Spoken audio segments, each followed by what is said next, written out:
চলে এসো।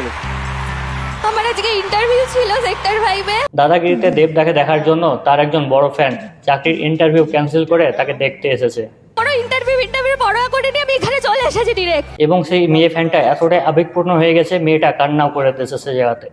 আমি সকাল থেকে ওখানে বসেছিলাম। আমি বলতে চাই সেই বোনটাকে, দেবদা তো আমাদের বাংলারই মানুষ, বাংলাতেই যখন ইচ্ছে তখন দেখা যাবে। তুমি ইচ্ছে করলেই তাকে দেখতে পাবে, কিন্তু তুমি চাকরি যদি একবার না পাও, তোমার বাপ মা সারা জীবন তোমাকে পড়িয়ে এসেছে, তাদের স্বপ্ন পূরণের আশাতে তোমাকে চাকরির ইন্টারভিউ দিতে পাঠিয়েছে। তুমি সেটা না করে তুমি দেবদার সাথে ছবি তুলতে গেছো, এটা তুমি ঠিক করো না। যদি তুমি ইন্টারভিউ দিয়ে এসে দেবদার সঙ্গে দেখা করতে এবং দেবদাকে বলতে আমি চাকরির ইন্টারভিউ দিয়ে এসেছি, তারপর তোমার সাথে দেখা করছি, আমি আগে আসতাম কিন্তু সেটা আমি আসিনি, চাকরির ইন্টারভিউটাকে প্রাধান্য দিয়েছি, তারপরে আমি চাকরিও পেয়েছি এবং তোমার সাথেও একটি ফটো তোলার আশায় আমি এসেছি দাদা, এমন কথা যদি বলতে দেবদা অত্যন্ত খুশি হতো তোমার এই কথা শুনে এবং সকলকে অনুপ্রেরণা দিয়ে যেত এই দেবদা।